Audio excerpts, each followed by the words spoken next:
بسم اللہ الرحمن الرحیم۔ مفتی تقی عثمانی صاحب نے حال ہی میں فتویٰ دیا تھا کہ کرپٹو کرنسی حرام ہے، ناجائز ہے، اس کا استعمال نہیں کرنا چاہیے۔ اس فتوے کے بعد بہت سے لوگ سوشل میڈیا پر آئیں، علماء کرام بھی سامنے آئے، انہوں نے اپنی تحقیق اپنی رائے کے مطابق جو ان کی رائے تھی وہ سوشل میڈیا پر شیئر کی، اپنا فتویٰ شیئر کیا اور کرپٹو کرنسی کو جائز کہہ دیا۔ اختلاف رائے الگ چیز ہے، ہر مفتی کر سکتا ہے، لیکن اس کی بھی اہلیت ہونی چاہیے۔ کون سا بندہ اختلاف رائے کر سکتا ہے، یہ ایک الگ موضوع ہے۔ لیکن میں ان تمام باتوں سے ہٹ کر کہ مفتی تقی عثمانی صاحب نے فتویٰ دیا تھا کرپٹو کرنسی کے متعلق، اب اس فتوے کی اپڈیٹ کیا ہے اور جنہوں نے کرپٹو کرنسی کو جائز کہا ہے ان کی طرف بھی میں نہیں جانا چاہتا، نہ ہمارا موضوع ہے اس وقت۔ ان تمام باتوں سے ہٹ کر ایک بات کی طرف آپ کی توجہ دلانا چاہتا ہوں۔ اس سے پہلے میں نے آپ کو بتایا تھا کہ فتویٰ کیا ہے، اس کی حقیقت کیا ہے، کون سا مفتی دیتا ہے، کیسے دیتا ہے۔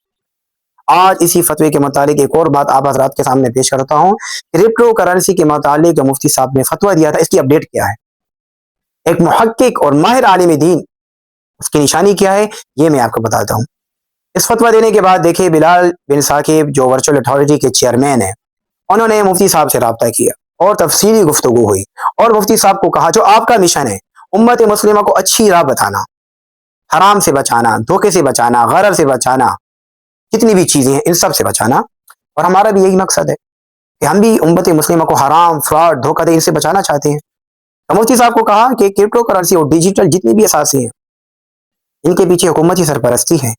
حکومتی سرپرستی میں ایک ادارہ بن چکا ہے اور اس ادارے کے تحت ایکٹ لکھے گئے ہیں، اقدامات کیے گئے ہیں، آپ ان پہ بھی نظر ثانی فرما لیں۔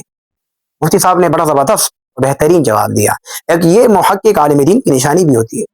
مفتی صاحب نے کیا جواب دیا؟ مفتی صاحب نے کہا کہ حکومتی سرپرستی میں جتنے بھی انتظامات ہوئے ہیں، جتنے بھی ایکٹ تیار کیے گئے، جو بھی اقدامات آپ لوگوں نے کیے ہیں، آپ وہ سب میرے سامنے پیش کریں، آپ وہ میرے سامنے پیش کریں، ہم ان پر نظر ثانی کریں گے، ہم ان کو دیکھیں گے، ان پہ غور کریں گے، ان پر تحقیق ہم کریں گے، اس کے بعد ہم آپ کو اپنی نئی رائے بتائیں گے۔ تو دیکھیں یہ ایک مفتی کی نشانی ہوتی ہے۔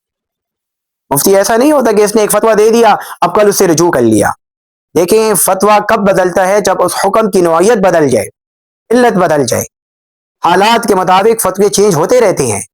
اب جب حکومتی سرپرستی میں کچھ لوگ جو مفتی صاحب کے پاس آئے، مفتی صاحب کو بتا رہے ہیں کہ ہم ایک کرپٹو کرنسی کو، ڈیجیٹل جتنے بھی اثاثے ہیں ان کو ہماری نگرانی حاصل ہے، تو مفتی صاحب نے کتنا بہترین جواب دیا کہ ہم ان پر غور کریں گے، آپ وہ تمام شرائط، وہ ایکٹ ہمارے سامنے لے آئیں، قرآن اور سنت کے مطابق ہو، شریعت کے مطابق ہو، شریعت کے اصولوں کو توڑنے والا نہ ہو، شریعت کے خلاف نہ ہو، ہم ضرور اس پر تحقیق کر کے اپنا نیا فتویٰ ہم آپ حضرات کے سامنے پیش کریں گے۔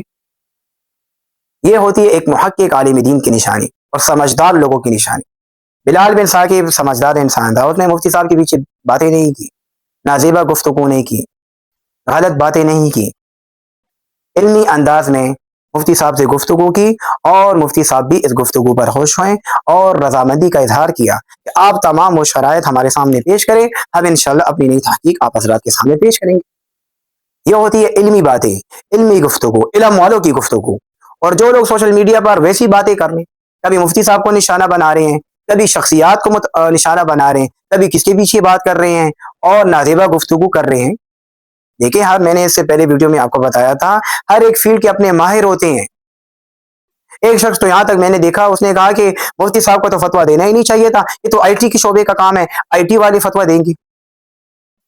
تو یار کچھ تو عقل سے بھی کام لینا چاہیے، کچھ تو بندہ اپنی عقل سے بھی کام لے۔